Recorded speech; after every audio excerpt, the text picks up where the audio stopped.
فاعبد الله مخلصا له الدين، ألا لله الدين الخالص.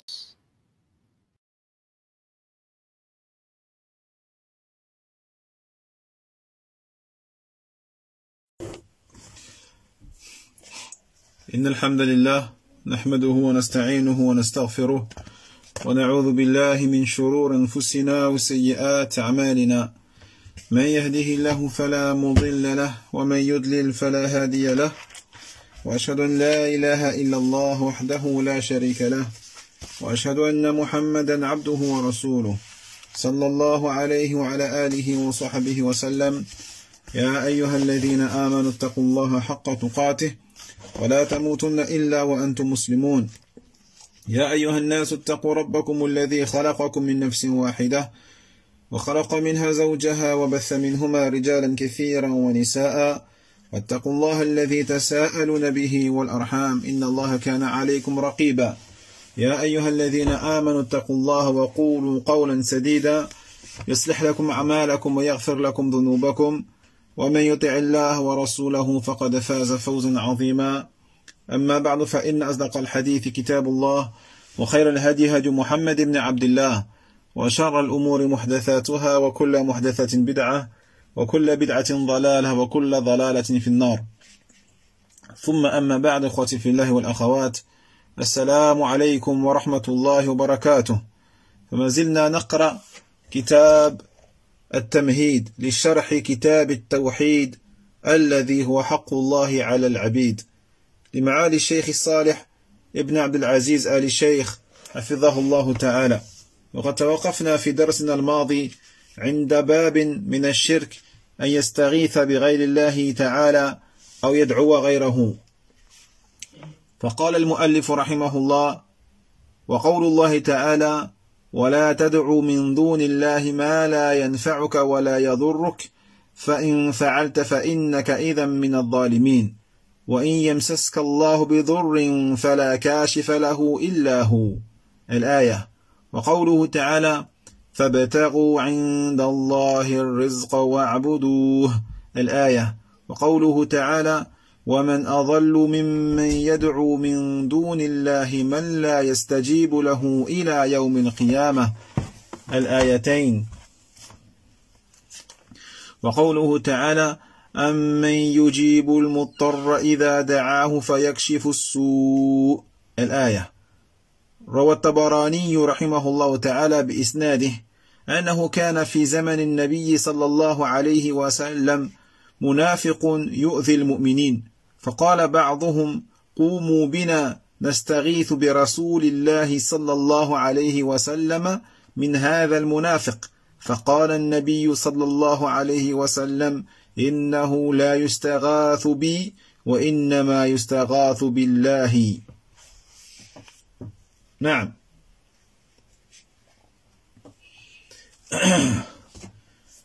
إذن قال هنا الشيخ صالح حفظه الله تعالى قوله رحمه الله: أو يدعو غيره. والدعاء كما ذكرت هو العبادة، والدعاء نوعان: دعاء مسألة ودعاء عبادة. ونعني بدعاء المسألة ما كان فيه طلب وسؤال، كأن يرفع يديه لله تبارك وتعالى ويدعوه، فهذا يسمى دعاء مسألة، وهو الذي يغلب عند عامة المسلمين في تسمية الدعاء. فإذا قيل دعا فلان يعني سأل ربه جل وعلا. والنوع الثاني دعاء العبادة، كما قال جل وعلا: وأن المساجد لله فلا تدعوا مع الله أحدا، يعني لا تعبدوا مع الله أحدا أو لا تسألوا مع الله أحدا، كما قال النبي صلى الله عليه وسلم: الدعاء هو العبادة. ودعاء المسألة غير دعاء العبادة، فدعاء العبادة يتناول كل صنف من أصناف العبادة فمن صلى أو زكى أو صام ونحو ذلك فيقال إنه دعا لكن دعاء عبادة. Donc on poursuit bi'idhnillahi azza wa jal l'explication de Kitab al-Tawhid avec le sharh du noble Cheikh Saleh al-Sheikh hafidhahullah ta'ala, et nous étions arrivés au chapitre intitulé fait partie du shirk, le fait de demander le secours à autre qu'Allah tabaraka wa ta'ala ou d'invoquer autre que lui ou d'adorer autre que lui. D'accord? Car, justement, il dit ici le Cheikh Saleh par rapport à la parole de l'auteur, ou qu'il fasse une dua pour autre qu'Allah, ou à autre qu'Allah subhanahu wa ta'ala. Il dit que ad-dua, le terme ad-dua, comme nous l'avons déjà évoqué plusieurs fois, c'est l'adoration. C'est l'adoration. Ad-dua est de deux types. Nous avons une dua qui est une dua de mas'ala, une dua de demande, et nous avons également une dua de type ibadah, d'adoration. D'accord? Donc lorsque nous faisons allusion à la dua de al-mas'ala, de la demande, c'est la dua dans laquelle il y a justement une demande, une invocation, une requête. Comme le fait que l'adorateur ou l'invocateur va lever ses deux mains pour Allah tabaraka wa ta'ala et va lui demander des choses. Cette dua, on l'appelle la dua de mas'ala, de demande. Et cette dua de demande, ce type de dua, c'est celui qui vient à l'esprit chez la plupart des musulmans lorsqu'ils vont entendre justement ce terme-là de dua. D'accord? Lorsqu'ils diront par exemple un tel a fait dua, cela voudrait dire un tel a demandé à son Seigneur. Tabaraka wa ta'ala. Voyez? Quant au second type de dua, c'est la dua de al-ibadah, d'adoration. Comme celle qui est évoquée par Allah tabaraka wa ta'ala dans la sourate Al-Jinn. Lorsque Allah tabaraka wa ta'ala a dit dans le sens du verset, et les mosquées appartiennent à Allah, et n'invoquez donc avec Allah personne. D'accord? Donc ici Allah dit fala tad'u.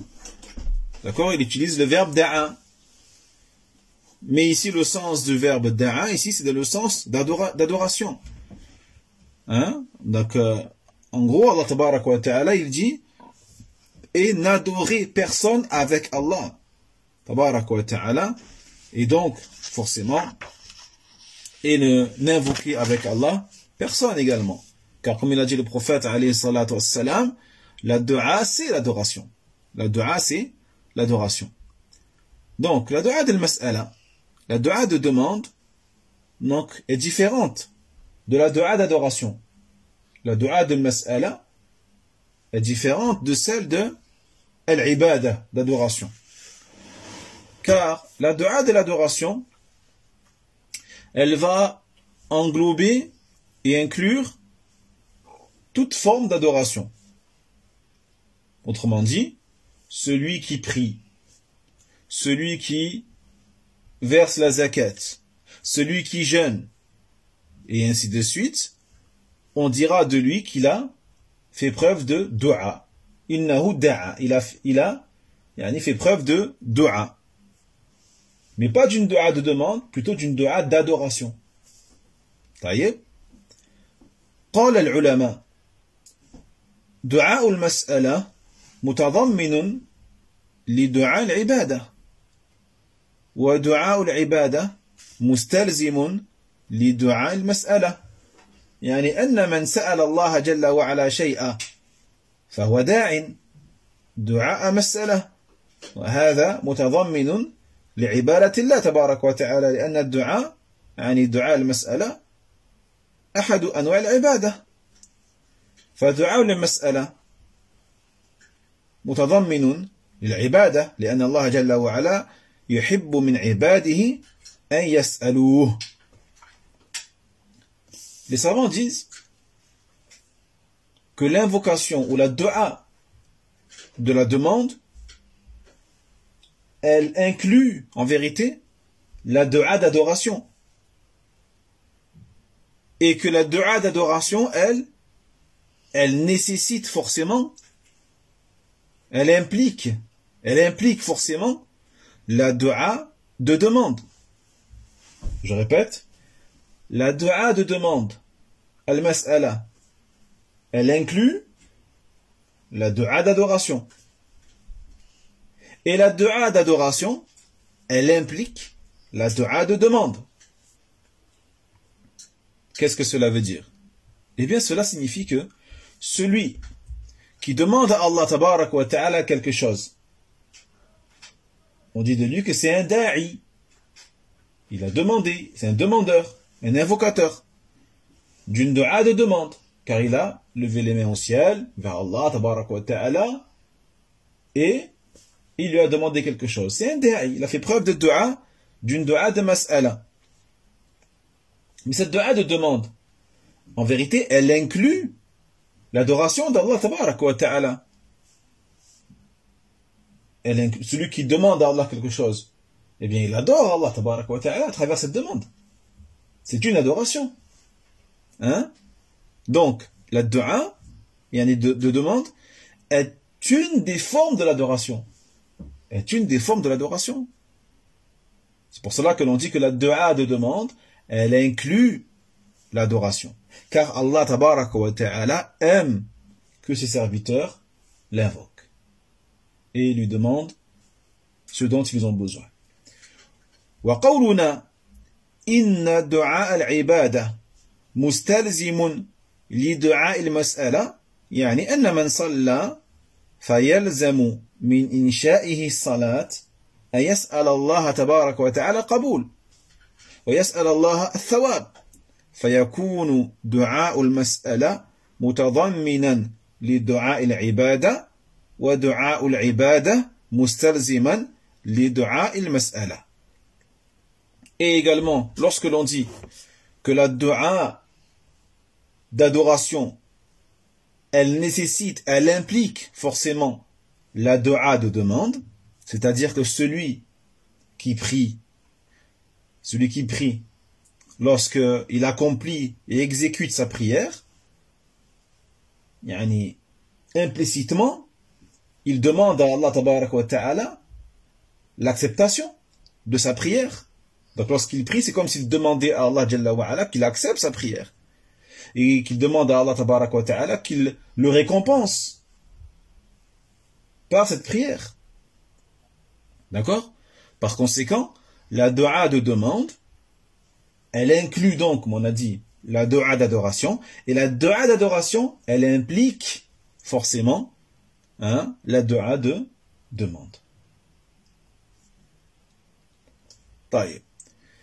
إذا تقرر ذلك فاعلم أن هذا التفصيل أو هذا التقسيم مهم جدا في فهم حجج القرآن وفي فهم الحجج التي يوردها أهل العلم لأنه قد حصل من خرافيين والداعين إلى الشرك أنهم يؤولون الآية التي فيها دعاء العبادة بدعاء المسألة أو الآية التي هي التي في دعاء المسألة بدعاء العبادة.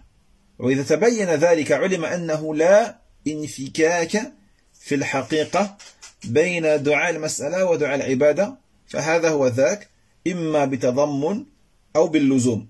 ومعلوم أن دلالة التضمن واللزوم دلالات لغوية واضحة جاءت في القرآن الكريم وجاءت في السنة. Donc lorsque on a compris cela, sache que ce détail ou cette subdivision est très importante pour la compréhension des preuves qui sont dans le Coran al-Karim. Dans la compréhension des preuves également que les savants vont utiliser. Car chez certains parmi les superstitieux et ceux qui appellent au polythéisme, ceux qui appellent au shirk, eh bien, ils vont interpréter le verset qui contient par exemple la dua d'adoration et ils vont l'interpréter en disant que c'est une dua de demande. Et inversement, il se peut qu'ils vont interpréter un verset dans lequel il y a une dua de demande et ils vont dire que c'est une dua d'adoration. Ça y est.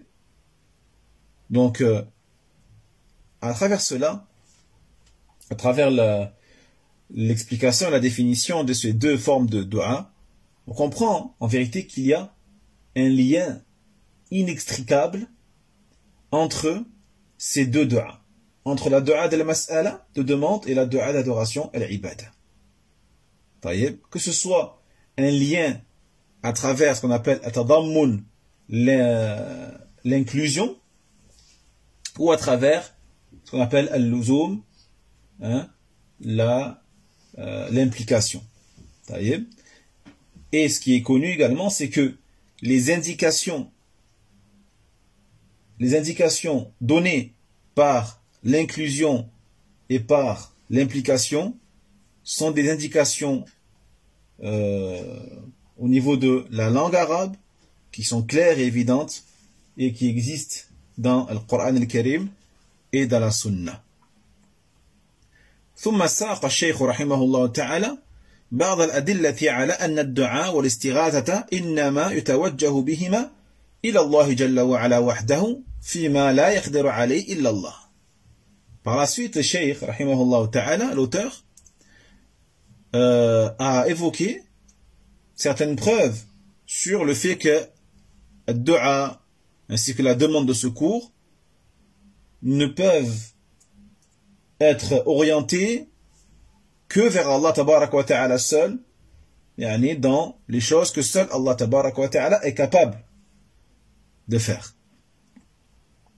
فقال وقول الله تعالى ولا تدعو من دون الله ما لا ينفعك ولا يضرك فإن فعلت فإنك إذا من الظالمين وإن يمسسك الله بضر فلا كاشف له إلا هو وإن يردك بخير فلا راد لفضله يصيب به من يشاء من عباده وهو الغفور الرحيم. Donc, l'auteur, rahimahullah ta'ala, a mentionné dans ce chapitre-là le verset de la sourate Yunus, alayhi salam, versets 106 et 107, dans lequel Allah tabaraka wa ta'ala a dit dans le sens des versets, et n'invoque pas en dehors d'Allah. Donc ici on voit que en vérité, la traduction la plus adéquate serait de dire « et n'adore pas ». Car ici, c'est une dua d'adoration. Et n'adore pas en dehors d'Allah ce qui ne peut ni te nuire, ou ni te profiter, ni te nuire. Si tu le faisais, tu serais du nombre des transgresseurs. Si Allah t'afflige d'un mal, nul autre que lui ne saurait t'en délivrer. Et s'il te veut un bien, nul ne peut repousser sa grâce. Il en gratifie qui il veut parmi ses serviteurs. C'est lui, le pardonneur, le très bienveillant. فقال في أول الآية ولا تدع من دون الله ما لا ينفعك ولا يضرك فقوله ولا تدع هذا نهي والنهي هنا قد توجه إلى الفعل تدعو وإذا كان كذلك فإنه يعم أنواع الدعاء وسبق القول بأن الدعاء منه دعاء مسألة ومنه دعاء عبادة والقاعدة أن نكرة إذا جاءت في سياق النهي أو في سياق النفي أو في سياق الشرط فإنها تعم وتدعو نكرة لأنه فعل مشتمل على مصدر والمصدر حدث النكرة فهو يعم نوع الدعاء. Donc, il dit Allah Tabarak wa Ta'ala au début du verset: et n'adore pas en dehors d'Allah ce qui ne peut ni te profiter ni te nuire. Donc la parole d'Allah, et n'adore pas, ceci est une interdiction, nahi, d'accord? Et l'interdiction ici, elle concerne quoi? Elle concerne le verbe tad'u, il n'adore pas. Donc, par conséquent, nous disons que l'interdiction ici concerne toutes les formes de dua, que ce soit la dua de mas'ala ou la dua d'adoration, ibada. Elle concerne les deux types de dua. Et on avait vu aussi dans les cours précédents que, ou juste avant même, que la dua se composait de deux types, une dua d'adoration, une dua de demande. Et on a vu aussi la règle dans les cours précédents ici, que al-nakira, la forme indéterminée, indéfinie, lorsqu'elle est utilisée dans un contexte d'interdiction ou un contexte de négation ou un contexte de condition, elle va nous indiquer la généralité, la globalité. D'accord? Donc ici, on peut dire que le verbe tad'u, il est indéfini, car c'est un verbe qui va inclure sa racine, et la racine, c'est une forme indéterminée. C'est une forme indéterminée ici, qui est donc du'a. Sa racine, c'est le mot du'a'an. C'est une forme donc indéterminée qui va donc inclure les deux formes de du'a que l'on a mentionnées précédemment. طيب. نعم. قال ابن عطية الأندلسي رحمه الله تعالى: معناه قيل لي ولا تدعو، فهو عطف على أقم، وهذا الأمر والمخاطبة للنبي صلى الله عليه وسلم إذا كانت هكذا، فأحرى أن يحذر من ذلك غيره، والخطاب خرج مخرج الخصوص وهو عام للأمة. Il dit Ibn Atiyya par rapport à ce verset, il dit la parole d'Allah wala tad'u, il n'adore pas, en vérité il est annexé au verset précédent lorsqu'Allah dit wa an aqim wajhaka lid-din hanifa wa la takunanna min al-mushrikin, le verset 105 dans lequel Allah tabaraka wa ta'ala dit dans le sens du verset, et il m'a été dit attache-toi avec constance à l'adoration en pur monothéiste et ne sois pas du nombre des polythéistes. D'accord? Donc l'ordre ici de s'attacher, lorsqu'il dit Allah au prophète, attache-toi avec constance à l'adoration. Il dit donc que l'interdiction n'adore pas, il est annexé en fait à cet ordre-là. D'accord? Et donc, al-mukhataba, c'est-à-dire l'interpellation ici d'Allah tabaraka wa ta'ala, elle est adressée à qui? Elle est adressée directement au prophète sallallahu alayhi wa sallam. D'accord? Lorsqu'Allah lui dit, attache-toi avec constance et n'invoque pas en dehors d'Allah ce qui ne peut ni te profiter ni te nuire, Allah il parle au prophète sallallahu alayhi wa sallam. D'accord? Donc du moment où Allah tabaraka wa ta'ala ordonne cela au prophète et interdit cela au prophète sallallahu alayhi wa sallam, eh bien il en est de même pour ceux qui n'ont pas atteint le degré de la prophétie, dans le sens où ils sont plus à même de faire attention et de prendre garde de le fait d'adorer autre qu'Allah tabaraka wa ta'ala. Donc ça veut dire que même si de manière apparente, dans la forme, Allah tabaraka wa ta'ala s'adresse au prophète sallallahu alayhi wa sallam uniquement, mais dans le fond, cela bien sûr va concerner toute la communauté. D'accord? Donc l'ordre de s'attacher avec constance à l'adoration en pur monothéiste et de ne pas être des polythéistes et de ne pas adorer en dehors d'Allah ce qui ne peut ni profiter ni nuire, cela concerne bien sûr toute la communauté de Muhammad sallallahu alayhi wa sallam. طيب وهذا مراد الشيخ أو أحد مراداته. من الاستدلال بهذه الآية فقد نهى الله جل وعلا أن يتوجه لغير الله بدعاء المسألة أو بدعاء العبادة أو بأي نوع من أنواع العبادات، فلا يصلح طلب ما لا يخطر عليه إلا الله إلا منه جل وعلا، ويدخل في ذلك الاستعاذة والاستغاثة التي هي طلب الغوث، وكذلك دعاء العبادة بأنواعه كالصلاة والزكاة والتصبيح والتهليل والسجود وتلاوة القرآن والذبح والنذر، وكذلك أعمال القلوب كالتوكل والمحبة التي هي عبادة، والرجاء الذي هو عبادة، وخوف السر، فهذه العبادات كلها لا تصلح إلا لله تبارك وتعالى، وهي من أنواع دعاء العبادة. Donc ça c'est, dit le cheikh, l'une des intentions de l'auteur, rahimahullah ta'ala, dans son argumentaire, à travers ce verset-là.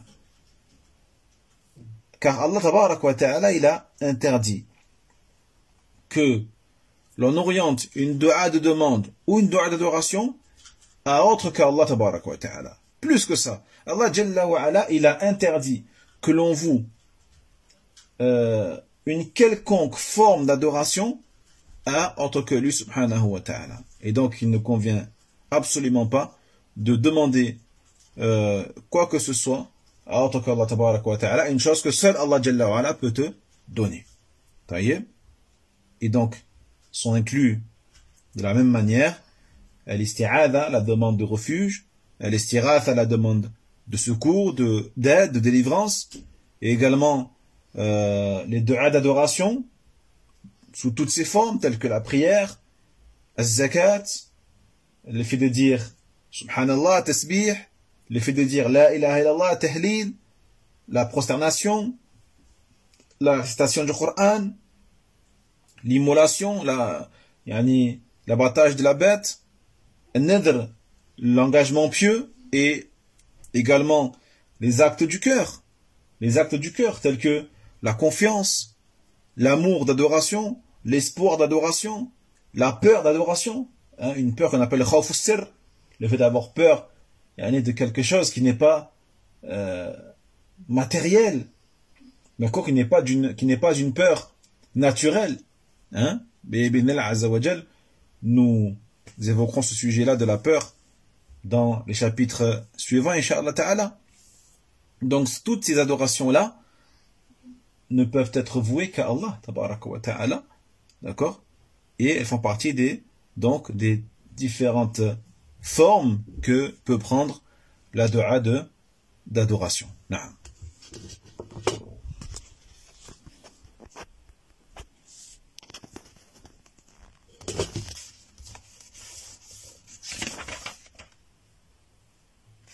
طيب، فهذه الآية دلت على النهي عن أن يتوجه أحد إلى غير الله تبارك وتعالى بدعاء مسألة أو بدعاء عبادة، وقد نهي النبي صلى الله عليه وسلم عن ذلك أعظم النهي، ووجه إليه الخطاب بذلك مع أنه إمام المتقين وإمام الموحدين.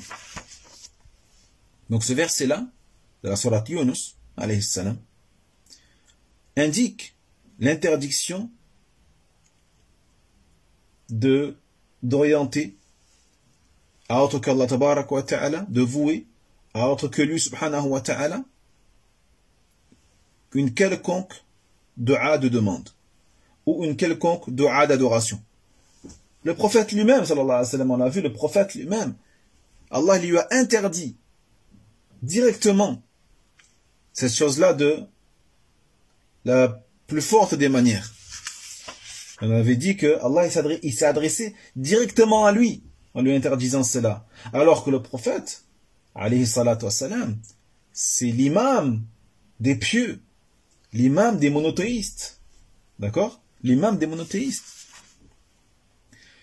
قال أبو جعفر ابن جرير في هذه الآية يقول ذكره ولا تدعو يا محمد من دون معبودك وخالقك شيئا لا ينفعك ولا يضرك، أي لا ينفعك في الدنيا ولا في الآخرة ولا يضرك في دين ولا دنيا، يعني بذلك الآلهة والأصنام يقول لا تعبدها راجيا نفعها أو خائفا ضرها فإنها لا تنفع ولا تضر فإن فعلت ذلك فدعوتها من دون الله فإنك إذن من الظالمين يكون من المشركين بالله الظالم لنفسه.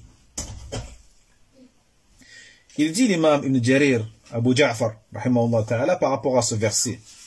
Il dit, Allah tabarak wa ta'ala, il dit, la tad'u, et n'adore pas, yani n'adore pas ya Muhammad, oh Muhammad, n'adore pas en dehors d'Allah tabarak wa ta'ala, en dehors de celui qui, le seul qui mérite d'être adoré, en dehors de ton créateur, rien ni personne, qui ne peuvent ni te profiter ni te nuire, ni te profiter sur terre, ni dans l'au-delà, et ne peut te nuire ni dans ta religion, ni sur terre.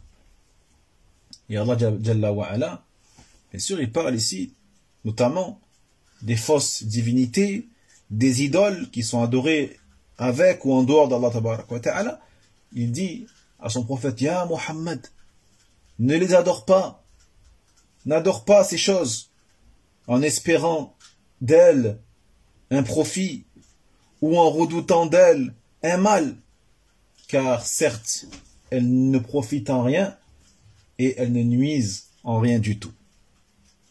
Car si tu le faisais, eh bien tu les adorerais en dehors d'Allah Tabarak wa Ta'ala et à ce moment-là tu ferais partie des injustes et des polythéistes qui associent Allah Tabarak wa Ta'ala et de ceux qui sont injustes en vérité envers eux-mêmes. Allah il parle à qui ici? Il parle au prophète sallallahu alayhi wa sallam. Que dire alors de nous? Que dire alors de ceux qui ne sont pas des prophètes ni des messagers alayhimu salatu wassalam? Non.